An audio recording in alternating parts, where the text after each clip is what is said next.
நரேந்திர மோடி பதவி விலக வேண்டும் அப்படின்னு சொல்லுங்க. நீட் தேர்வு முறையே கூடாது, அந்த தேர்வே கூடாது. இந்திய ஒன்றிய அரசு கையில் எடுத்துக்கொண்ட முறையே தவறு.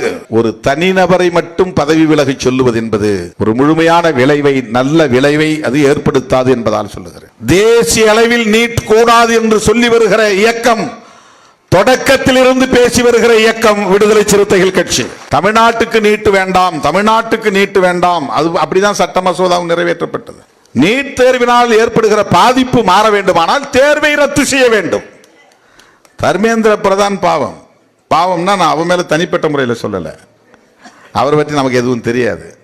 ஒரு தனிநபரை மட்டும் பதவி விலகி சொல்லுவது என்பது ஒரு முழுமையான விளைவை, நல்ல விளைவை அது ஏற்படுத்தாது என்பதால் சொல்லுகிறேன். அடிப்படையில் மொத்தத்தில் இந்த அரசு பொறுப்பேற்க வேண்டும், நரேந்திர மோடி பதவி விலக வேண்டும் அப்படின்னு சொல்லுங்க.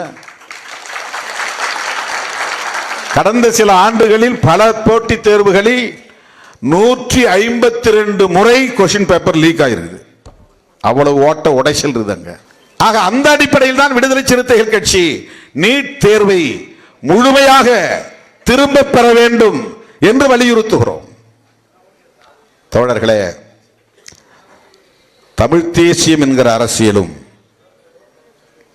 நாளைக்கே வென்றெடுத்து விடக்கூடிய அரசியல் என்று நான் சொல்லவில்லை. ஆனால் அந்த அரசியல் என்ன என்பதை நாம் கற்றுக்கொள்ள வேண்டும், தெரிந்து கொள்ள வேண்டும். தேசியவாதம் என்பதை பற்றிய தெளிவு நமக்கு தேவை. நீ அரசியல் இருக்கிறீங்களா, பொது வாழ்க்கையில் இருக்கிறோம் இல்லையா? தேர்தல் களத்தில் இருந்தாலும் கூட கருத்தியல் களத்தில் நாம் நின்றாக வேண்டுமா இல்லையா? தேர்தல் 5 வருடங்களுக்கு ஒரு முறை வரக்கூடிய ஒரு ஏற்பாடு, அவ்வளவுதான்.